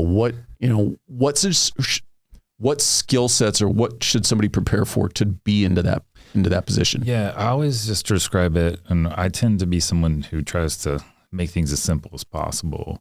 But to me, it's all people and process. So you've got a leadership component of that. You're trying to create a culture. Anything that falls into the realm of taking care of those people, you're doing. And at the same time, you're wholly responsible for the process, which then results in ultimately how profitable is the company or is the company not, which is the end. That's your grade sheet on how well you're running these people in this process. But when I describe it to other veterans, I say it's like being a combination of what we knew in the squadron as the operations officer, the maintenance officer, and the executive officer, and take all of those job duties and roll them up into one thing. And now you put them in a company and you're like, okay, you're it. Like you're running all the things. So like, for instance, in my company now, I'm responsible for operations. I got a team of about 450-ish people, to include human resources, because the majority of the people are ours. Really, marketing, customer service, and the whole accounting team are really the only things that I joke and say aren't my fault. They have their own teams, but those teams are fairly small. But anything that's happening out at any location at any given time, and ultimately how profitable we are as a company's output of what our ops team is actually executing. And I certainly have support from my peers in the executive team and my boss and everyone, is contributing to that. But that's really it. Like, how are you making the whole organization run on a day-to-day basis to execute, what the primary objectives are that we're trying to achieve? Any trainings or certifications that you could get under your belt before you leave the military? Most people would say that you should get an MBA if you're trying to do what I did. I certainly got told that. It just wasn't a realistic option for me because I didn't really have the time. Like I needed to go replace at least a portion of my income immediately. I couldn't really spend a year even in an executive MBA program. But also by choosing to go into small to medium-sized companies, I got a bigger chunk of the total responsibility, which in of itself sort of became a way for me to, it was like, death by immersion or learning by immersion. You're in the deep end of the pool, whether you want to be or not. So a lot of those things I might've learned in an MBA program, I just had to learn naturally because I was doing it like right away, which is fun, honestly. Like, and I certainly had moments where, internal to yourself, you're like, I have no idea what I'm doing right now or what I should do, but you don't tell anyone that. You just kind of stay calm and think through it, just like you did in the aircraft. No fast hands in the cockpit, and get to the other side of the problem and decide what to do. You mentioned previously, and I want to talk about this a little bit, the mental health component. Yeah. But you're now out of the Marine Corps 6 months, a year, whatever. Was there ever a point where you went, oh, I shouldn't have gotten out? Actually, no. People ask me that pretty frequently. I've never had those moments. I think of it fondly. I would do all of it over again in a heartbeat. It was a great experience. But no, I never second guessed the decision once I made it, not one time. I was very certain that it was the best thing for me and most likely my family. And I also just tend to be someone that spends almost no time in the past, good or bad. The odds reset themselves every day. So being good yesterday doesn't matter. You got to do it again today. Being bad yesterday, shake it off and keep going. So once the decision was made and I was going that direction, I really never looked back. And I haven't, not in that way. I mean, I enjoy every now and then I get invited back to a ceremony or something. I still have friends who are on active duty and I stay in touch with them. I know what's going on with them and, I'm happy for them. I'm proud of them. But I'd never look at them and think like, oh, wow, I wish I was you. Never. So a component of your preparing to transition out, you decided to address your mental health. Absolutely. How did that decision come about? I could talk about this for a long time and I'm happy to talk about it. I'm open about it, but the best way I can describe this is sort of as my career as an aviator evolved, I started to change as a person. And in the early stages of that, I didn't really think anything of it. I just thought I was becoming more accustomed to being a combat aviator. And you think of it in really, call it standard terms, you have the courage to do what you need to do, or, you're not as fate. I assumed initially that it was my experience that was allowing me to become more and more comfortable doing these things. But at some point, what I noticed was in any unit, and this is by about my third combat deployment where this kind of dawned on me, in any unit, call it 90% of the people are able to do what they need to do in combat. And it's just, they have the training, they have the fortitude, they're able to do it, but they don't necessarily like it. They're just able to do it. Then you have a small group at the bottom who find that they just can't do it at all. And then you have this other little group who I started noticing thrived in that environment, and not only thrived in that environment, but seemed to actually be enjoying it. And I realized about my third combat deployment that I was in that group. And that realization made me start to think like, something's wrong with me. Like, it's like, I shouldn't be enjoying the fact that I just flew this completely insane mission and everything went sideways and I'm lucky to be standing here. Like, I would go have that experience and actually enjoy it. It was an adrenaline rush. This is a dopamine hit. I wanted to go do it. I wanted to go right back out and do it again. But I started to realize like, yeah, that's not normal. The person who's sitting next to me who like turned into a bit of a turtle, that was a normal reaction. That was normal, not me. Playing devil's advocate though, with that scenario, if you come back from a hairy mission and you realize I really enjoyed it, I want to get back out, I want to do it again. Could it be that that's just you realizing I found my calling and I'm doing what I am meant to do? Well, that's how it felt for quite a while. And then it started feeling I just started noticing the way that other people reacting to me and things that they were saying to me. Like it started to kind of clue me in. A couple different times I was flying with someone, and after a crazy flight or whatever, they would say like, "What is wrong with you? You're a robot." And the first couple of times I sort of thought of it as a compliment, and then later started just being introspective and thinking like, I don't know if that was necessarily a compliment. And not only that, but it was just an interesting observation to make. And then I started thinking about it.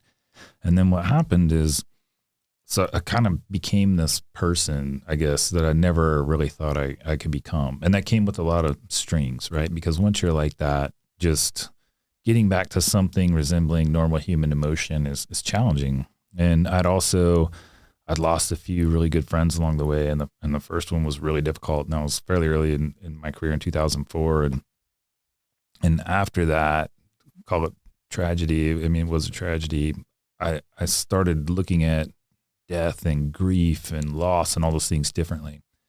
And what happened was I just sort of got to a place where those things really didn't affect me at all. Like I just couldn't feel them anymore like a normal human being would. And I knew that. I could still interact with people, what appeared to be pretty normal. I still had a sense of humor. I could still express love, but sadness, anger, loss, all that, I'd just really gotten to a place where I couldn't feel it. And whatever was in there, I'd compartmentalized so masterfully that it was just all locked away. So then a little bit further down the road in my career, on my fourth combat deployment, I was really enjoying myself, admittedly.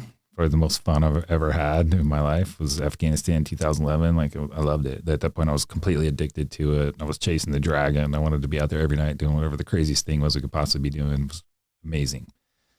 But I knew that I was going to have to unpack all that at some point.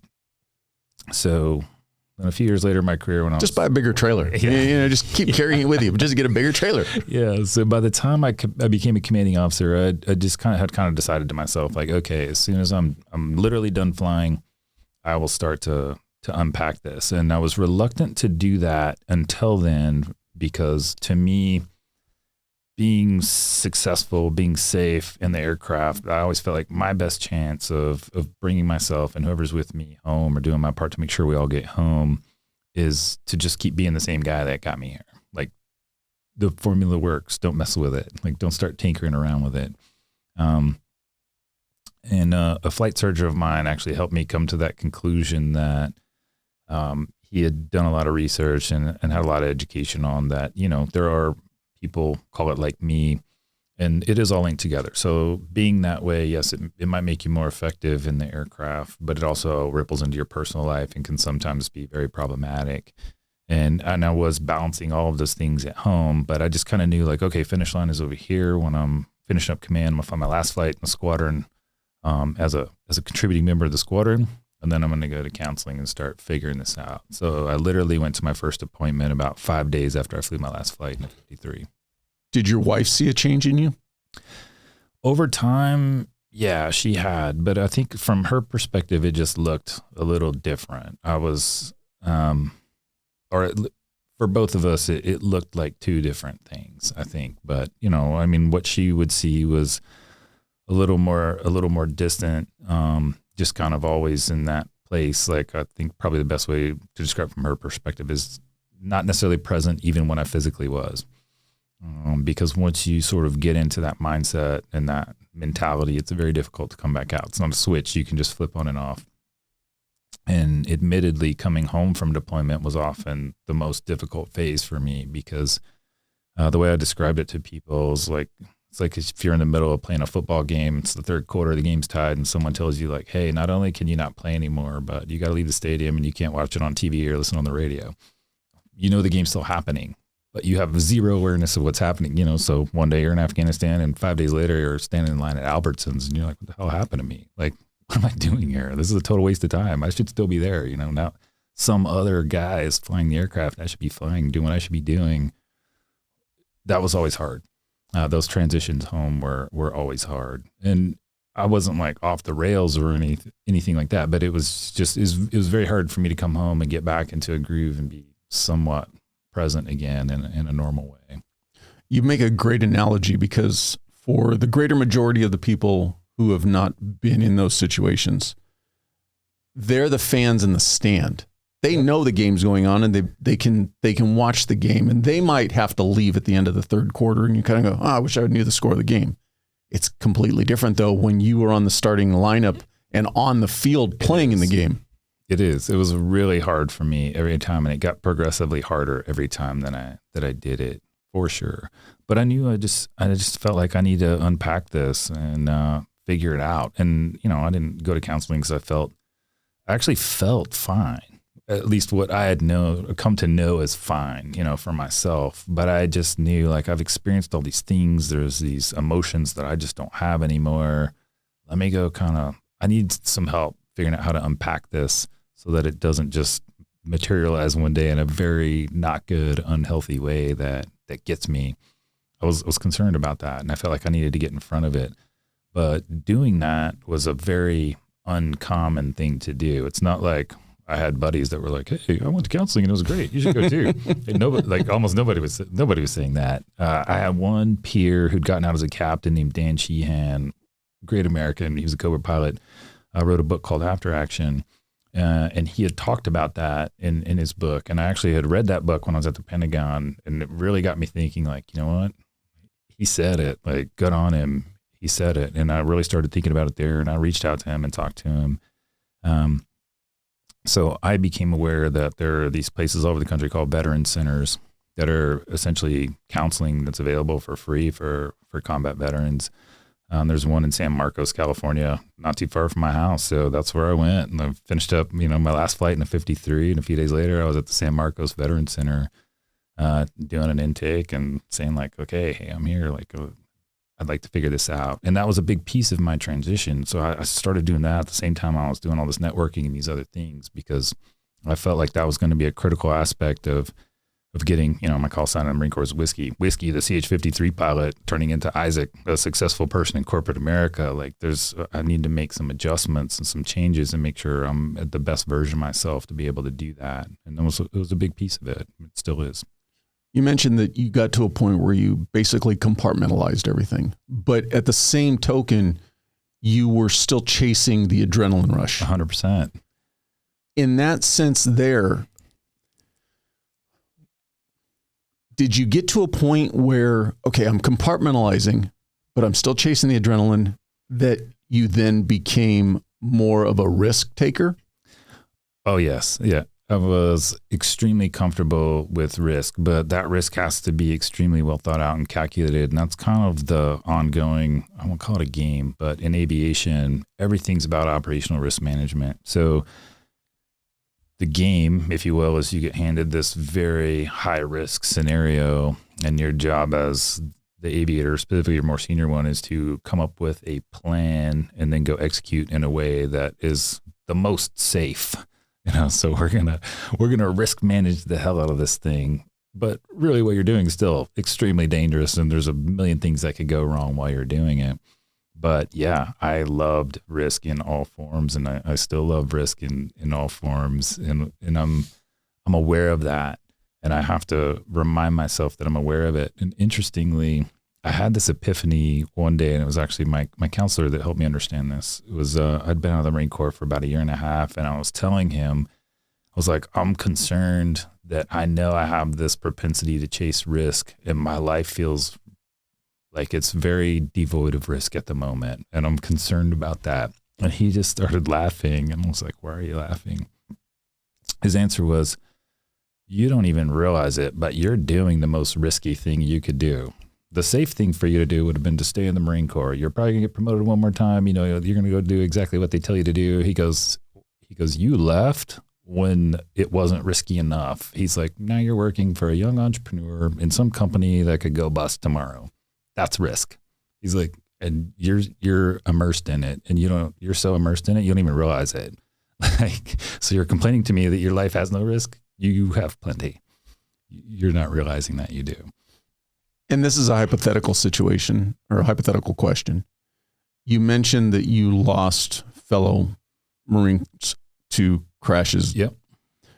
It sounds like you were able to make your entire career without any significant catastrophic event that you were first party to. Yes. had something like that happen, where it happened to somebody else, it didn't impact your aversion to risk? Do you think if it had happened to you, it might have slowed you down a little bit? Actually, I don't. So I did have what we call a hard landing. On the very first day of Operation Iraqi Freedom, on my very first combat flight, I was fairly certain for a few seconds that we were going to die on my first combat flight. In retrospect, maybe we should have. But it didn't deter me in the least. It actually made me want more. That was the initial spark that started me down this path of like, wow, that was crazy. But I liked it. And I would say the thing, though, to me that I became aware of later was as things unfolded, as I had a lot of close calls over time and lost quite a few friends, not only in combat, but in training accidents. It was just like death was very present, for lack of a better way to put it. And I was very aware that that was the most likely outcome for me. So I turned 29 on my first combat deployment. I would say I did it for about a dozen years of my life, all of my 30s. I just assumed like at some point I'm going to be a half second slow today, and that's how it's going to end. And I was strangely okay with understanding that as a likely or even possible outcome. But that too comes with a lot of strings, and getting to a place in your life when you can just live like that for over a decade has an effect also. And I knew that too. And it really is that was another piece of what I needed to unpack for myself, coming out of the experience is, okay, so you let yourself walking around for about 12 years expecting that, tomorrow or next week or next month certainly isn't guaranteed. Let's walk that back a little bit and figure that out so that it doesn't come back around and get you in some other strange way as well. It's a very unnatural way to live. And I think for someone who hasn't been in the military or just had call it a super dangerous job, it's almost hard to grasp that conceptually, and probably sounds very dark, but it was just kind of an accepted reality that I understood, and I was aware of it all the time. From you now still having connections to people on active duty, and you're coming up on a decade removed, are they doing anything different today with pilots to help with this? And I'll let you answer that question first. Not that I'm aware of. Mental health in general there was more awareness of it at the tail end of my career. And I'm sure there's even more now, but it was, to become an aviator, you got to get through a lot of wickets to begin with physically to make sure you don't have any kind of condition that's going to be adversely affecting you in the aircraft. And then the mental health piece and what you have going on personally is very big part of it. And you have to discuss those things very openly in the squadron. So we always had what we call human factors boards. And this is a very common thing in naval aviation where you basically know everybody's business and what's going on with everybody. So if somebody's not in the right headspace, they're not out there in an aircraft.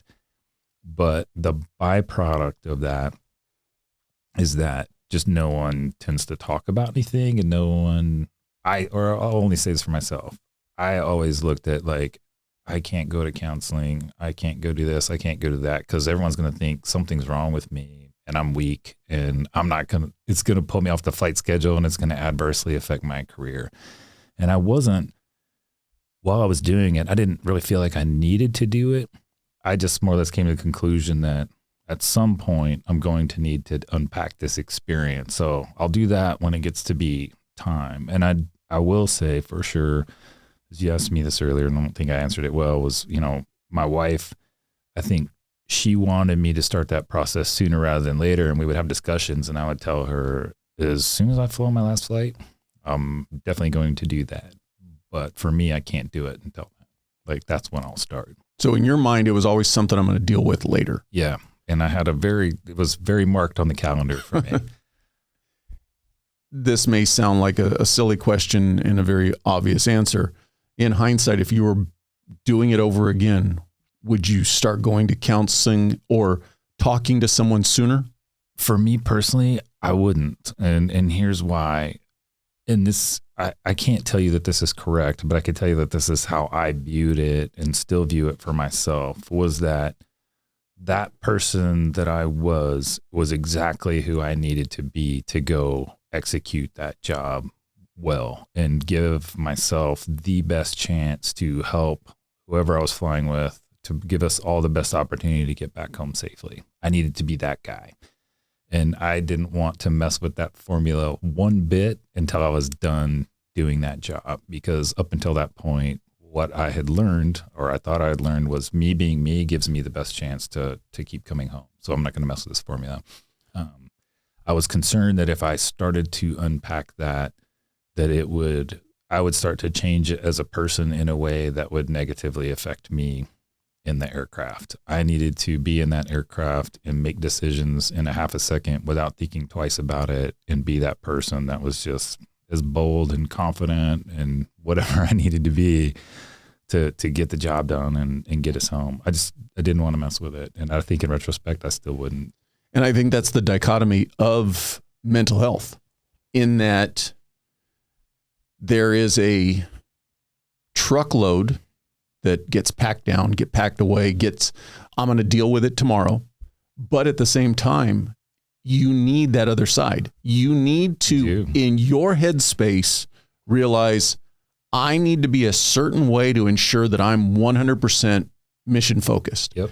And so finding that balance, because I've talked to other vets who have gone down the psychedelics aspect. Mm-hmm. And I've asked, would this be something that would be good for the government to adopt mid-career? And I got a great analogy of the psychedelics do a great job of kind of rewiring how your thought process, your thinking, but at the same token, the ancillary impact of that is if you've got some guy who's downrange kicking doors and now you send them to a psychedelics treatment and they come back and they're like, maybe I don't want to kick doors anymore. Yeah, exactly. So it is a weird dichotomy. I mean, we understand that all of that combat, all of that first responders experience has negative mental health impacts. Absolutely. And we do need to address it. But at the same token, there's still a job that has to get done. Yeah. And that's a really slippery slope to figure out. So for myself, I just didn't want to mess with it. I'm certainly not saying that's the right answer. I'm sure there's a way to integrate that and do all of it well. For myself, I didn't know how to do that well, and I was afraid to tinker with it at all. And I may get to a place, some point, where I see, oh, you know what, maybe I could have done it in this way, and that would have been good, but I'm still not quite there. Like, what I did worked, and I was like, don't mess with it. You referred to it as, through your career, you always knew you would deal with it later. You almost had it marked on a calendar. So when you first made the venture into talking to someone, did you go in both feet, dive in, hey, I'm all on board with this? Or did you go in with some apprehension about really kind of digging into yourself? I went in all on board for sure, because I was also just really intellectually curious about it. Like, hey, so here's who I think I am. Like, what is my perception like really far off from reality? And I really wanted to explore that and learn. I was very interested. I will tell you, the thing that was hardest for me to accept was very early in my process. I started going in 2016. So before I had even totally transitioned out of the Marine Corps, I got diagnosed with PTSD. And I didn't really accept that in my brain, and really until like a year ago. And I can tell you that it's because of what some people call comparative suffering. So even though I have this person sitting across from me that's like, no, this is who you are and you can make sure you understand how to deal with. In my mind, I was like, well, but I know all these other people who, what from my perception was experienced things that were much more challenging or much more difficult or whatever. So your assumption, and I think especially Marine officers are wired this way, the whole focus of the Marine Corps is the infantry and the Marines on the ground, and everything we did in aviation was to support them. And I certainly always saw them as having it much more difficult than we had, and in much crazier situations than we were in consistently. So then in my mind, I'm like, what's your problem? Like, what could possibly be wrong with you?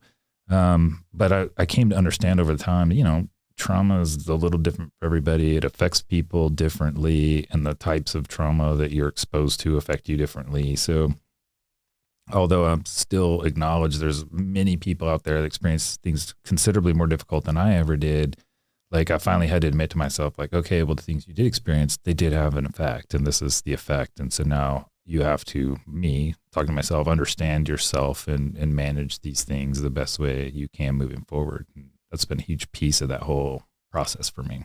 Well, and I think equally important to that is you equate it to the Marines that were on the ground experienced worse things than I did. Absolutely. So in your mind, they're entitled to a bigger cup of trauma. Yeah. Which is not the accurate way to think about it, because it's like saying, hey, there's a pair of shoes. It's going to fit every single person. No. Right. Every one of us takes in trauma differently, processes trauma differently, and ultimately the ancillary effects on us individually is different. Right. And I had to just kind of accept that the sum total of my experience and all of these individual events, on a hard landing in Iraq on my first deployment, certainly many other close calls in the aircraft, but just, the base getting attacked by indirect fire randomly, and now there's something blowing up, 50 feet away from you while you were totally had your guard down. Or you're flying over an ocean for 6 hours. Oh yeah, all of these things, and then just throw on top of that you spend over a decade walking around expecting that your life expectancy probably isn't very long. Like all of that stuff contributes to that. In the end, you end up with this big bag of stuff that's sort of yours to carry around now, and learn to live with, learn to manage, and still be the best version of yourself you can be going forward. Do you still go to counseling today? I do. Yeah. I still think of it as like the most important thing I do, that and working out for sure. Call it my little self-care routine. But yeah, I still go to this day, do some individual counseling, and I also participate in a PTSD group at the San Marcos Veterans Center, which is honestly one of the things I look forward to most every week.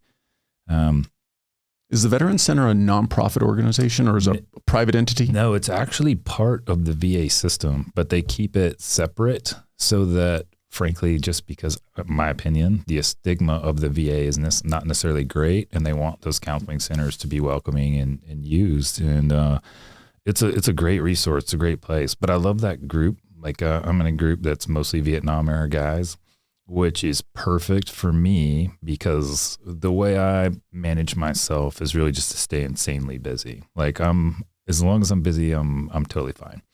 I work a ton of hours. I work on side projects. I'm that person that just can't sit still, which drives my family crazy at times. Literally can't sit still. I don't know. You've sat still pretty well here. This is probably the most I've been in a while, but I have to be very interested in something. So I'm interested in this topic. So it's keeping me good. I'm good. But I love going there and working with those guys, especially because they're at a phase of life that probably is the one that I'm most apprehensive about, because they're at that phase of life where they are retired. They don't have a lot of stuff going on. So I'm able to get a lot of knowledge and learn from them. Like, okay, how do you deal with it when you get to that point? Because it's hard for me to sit still, even when I have downtime on a Saturday evening. I'll do it and I watch a baseball game, but I'll get up every half inning and for no reason whatsoever, other than just to get up and walk around for a minute or go fidget with this thing or go grab a drink, or I'm just that person. So it's great for me to see like them at their stage of life, like, and learn from them. Like, how did you transition to a place where you can just relax and be pretty normal and function okay, and then they give me a hard time. I'm like the baby in the group about like, why do you work so much? You need to calm down. And why do you do all these things? And I'm like, I'm just being me. Like that's what I know how to do. But it's good to, again, we're talking about comparing. We do need some positive comparisons, though, of 100%. How have you handled your transition? What's worked for you? It may not necessarily work for me, but at least I can put that in my Rolodex. And I'm aging myself here, but yeah. I can put that in my Rolodex to say, maybe that doesn't work for me. But if you just kind of try to go at it on your own, you don't really have a point of reference for other options. Yeah, for sure. And all of that has been a great experience. The transition itself was a good experience. It was a hustle. I worked a ton, but it worked. I'm very, very glad that I integrated the mental health piece as early as I did. I do think that had I not done that, I would have found myself at a place later where I definitely needed it and maybe too late. And I've seen certainly that happen with peers and other people that I know. I would say that ignored it for a period of time, and then it really kind of snuck up and got them in a way that was very difficult for them to suddenly have to start working through. So I'm glad that I was proactive about that. And at this point, I have a very regimented routine and sort of how I take care of myself. You know, I'm up early every day because I call it old man disease. So I'm up early anyway. So I work out right away, get that done. Then I feel like I did something for myself. So that's a positive, and make sure I keep the counseling and the group work integrated into my routine. And that allows me, you know, to really focus on what I call being the best version of me the rest of the time. And that is certainly an imperfect person that makes a lot of mistakes, but it allows me to, you know, I can try to be that guy that other people need me to be, my family, friends, coworkers. It gives me a lot of positive things to focus on, and I'm appreciative for it. But I'm very glad that I transitioned when I did, and it's gone the way that it has. I mean, it's knock on wood so far. It's gone smoother than I thought it would actually go, and I'm thankful for that. A little pivot here. So you're currently working on a book. I am. Yeah. What was the motivation behind that? So the real motivation was I kept a detailed journal the whole time I was actually in the military. I was that person, and writing was kind of a nightly exercise for me. And it was always, I found it to be like a decompression tool. I've always described myself as like, I feel like there's a balloon inside of me that's always slowly filling up with air, and I have to find ways to let air out of that balloon. So different things contribute to that in different ways, but writing was one of them. And so I had this journal. So I've got hundreds of pages of journal, and I was a huge nerd. So it was all electronic. So it was pretty easy to sift through. And I thought for years, like, I should do something with this, but what am I going to do? Like, write a memoir? Like, who cares? Like, who are you to write a memoir? But as I got deeper into my own transition out of the military and working on counseling and doing some of these other things, I just finally got to a point where I felt like, you know, it might be helpful to somebody or to people in general to sort of share my story. And this is what I did, and this is how it ended up, and this is what I'm doing now. And there may be things in there that, you know, other military personnel, first responders, or even people that are close to people like that would find interesting, not to mention just the aviation component of it itself, because there's a fair amount of, you know, call it interesting things that I did just as an aviator. But I finally decided to sit down and write that. And it was also selfishly kind of a closure exercise for me. That was a huge chapter of my life. And I really think my life so far has been, the chapter 1 was before I was in the Marine Corps. Chapter 2 was Marine Corps. And now I'm on chapter 3, and that one's still kind of being written. But it was kind of an exercise for me to sort of put some closure on that time in my life, and sort of how it worked out for me and where I ended up. And so I sat down and just started doing it, and spent the better part of last year doing it. And I'm at a point now where I have a publisher online and an editor, and working with her and getting into the later stages of trying to make this an actual book that someone might read at some point, hopefully in the not too distant future. Is the hard landing story going to be in it? Absolutely. Yeah, absolutely. Don't want to take from the book then, so I won't have you give all the details on it. Yeah, in detail. And I was also very honest, just, you know, as I wrote it, about just what was my transformation like as a person, and how did that look? And it was really interesting to me, but also helpful to me as an individual that I had those journals, because I could go back and read, like, what did this look like to me in 2005? And it was interesting to read through those journals, and I could kind of see like where the light bulb was coming on, and I was starting to better understand like myself and who I was becoming, and fascinating. So I don't know, hopefully someone will read it, but I figure worst case, it'll give my kids something to hang on to, and they can peruse and wonder what I was doing when I was gone all the time. From your kids' perspective, I'm sure that that'll be something, if it never got published, just being them, the ability to go back and kind of get in your mind while you were deployed in combat is probably going to be fascinating to read. When you sat down to start doing that, was there an ancillary component to it? Were you ever thinking of it for something long-term, or was it literally just in the moment, I need to get what's inside of me out to try to decompress. Yeah, I just felt like I wanted to tell the story, and I wanted to do it in like a really honest way. And I'll tell you, the person that was most important to being, or really there was only one person that I needed to be okay with that, and that was my wife, because that's her life too. So we had some good, honest conversations about it, and I just told her, this is why this is important to me, and this is why I think I need to do this. And this is how I think I need to do it.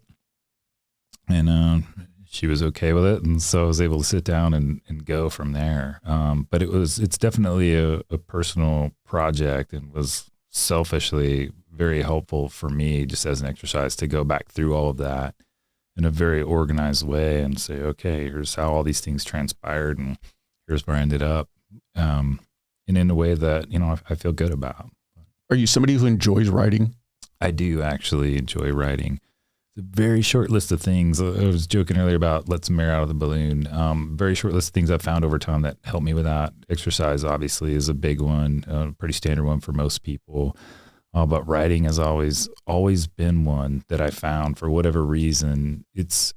I joke and call it my hyperactive thought process. Most of the time I'm thinking about like 4 or 5 things at once. Like I wake up going 1,000 miles an hour in my brain, and I stay there until the second I go to sleep. Writing requires enough of my attention that I will slowly turn all those other things off, and I can just focus on one thing. And that is a difficult thing for me to do, just as a human. So I've always enjoyed it, for those reasons. And there's obviously plenty of, call it unhealthy ways you can have a similar effect on yourself. A few beers can work, which is certainly something I played with off and on over time. But it's always just been a good, healthy outlet for me that I've really enjoyed. Now, obviously, writing to journal your thoughts is completely different than sitting down to take that information and now make it into a book. It was, for sure. Yeah, because as I was journaling, it was just, I was doing it, and I'm thankful that I did it. I literally started it when I went to officer candidate school. So I had I had 20 years of journal. But it was really just like, hey, here's what happened today. And, so I had every flight chronicled, especially on the deployments for the combat stuff. But I had all the other shenanigans in there that went on and funny things that happened. And it was neat to have it and go back through it. But that was like the most time consuming part of the project, because I kind of knew in my head as I started outlining it, like, okay, here's sort of the big things. But then I would find myself, like, I'd sit down to write one day, and 3 hours later, I'm just still reading because I got sucked into stuff I wrote in 2005 that I'd forgotten about. And it was like, oh, wow, yeah, I forgot that. So I was thankful that I had it. But it was challenging at times to take that and go like, okay, now how do I add it to this, call it overarching story, in a way that's pertinent and matters? And I'm not just putting a hodgepodge of random things in there that no one's going to care about. That part was good. So tying it into your journey into mental health, is there a negative connotation to going back into that history and rereading a lot of those events and stuff that were a component of the trauma that you're trying to address today? It wasn't negative, but I definitely will tell you, I had some emotional moments alone in my office while I was working on it. And, but I viewed that as like a good thing. It was like, I made the time and forced myself to kind of look at it closely, almost in a way like, I won't say one last time, but kind of like, yeah, that was a hard day, and it's okay that you feel like that was a hard day. And I actually take it at this point, the fact that I have those moments and I do feel some twinge of normal human emotion is good, because there was a time in my life where if that day came up, I would just say, yeah, that day sucked. And I would feel nothing other than I'm intelligent enough to acknowledge that day sucked, but I don't feel anything. So now when I'm able to do that and feel it a little bit, that's progress. That's good. Do you schedule time each day to write, or is it literally, hey, I've got a half hour, I'm going to go write? That was kind of how I did it. And it took me the better part of a year to get to the draft that my editor now has. But I would really just do it when I had time to do it, which for me, for the most part, was in the evenings and on the weekends. Weekends were good because everyone at my house, my kids are older, so everyone at my house tends to sleep quite a bit later than I do. So I always am guaranteed a couple, 3 hours in the morning where I can just sit in my office. No one's going to bother me and just really get into it. And that was typically where I made the most progress. But I also realized fairly early in the process, there were times when I really felt inspired and really just wanted to do it, and times when I didn't. And so whenever I had those moments where I felt like, I feel like writing a day, I would make sure I just sat down and went with it. For somebody who's thinking about wanting to write a book, you bring up a good point. If you put in your mind, hey, tomorrow morning, I'm going to wake up early, brew a pot of coffee. I know I'm going to get a couple hours with the family asleep. But if you weren't feeling it, did you force it or just walked away from it? I wouldn't. I might tinker with it for a little bit, but if I really wasn't feeling it, I would stop, because I knew I won't be super productive, and whatever I do get on paper, I'm probably gonna come back later and be like, this was terrible. Waste of time. You already have a publisher. I do, yeah. What was the process like to get that person or that company on board? That was a great education. I started, reached out to some people who have been published before, got a lot of good, similar to Transition. Hey, how do you do this? Ask people who've done it, right? So start getting a lot of information, started reaching out to publishers. A lot of them want you to send them basically what amounts to a package that says like, hey, this is me, this is what my book's about, here's a couple sample chapters, etc. They all have slightly different requirements for what they want. But what I discovered is really today, it's very difficult to get picked up by like a major publishing house, out of New York. But there is a lot of self-publishing and hybrid publishing options, which actually were more appealing to me just because I felt like I wanted the assistance of a professional publisher and a professional editor. I know I need that. I'm a first-time writer. I'm not going to be so bold as to think I can just self-publish this thing and it's going to be okay. So what I found though was that what they refer to as hybrid publishers was kind of the sweet spot for me. So you get a publishing experience, it's on their imprint, but you're still getting some components of self-publishing as well. And I ultimately found one that I was really happy with. So decided that I'm going to work with them, and they paired me up with a great editor that I really like. And it's just, so far it's been a great experience. So I'm looking forward to getting all of it done and getting it out as a book that somebody can buy next year. So going towards how I think probably the greater majority of people consume books. I'll use myself as an example. For the most part, got a long drive, I'm going to listen to an audiobook. Mm-hmm.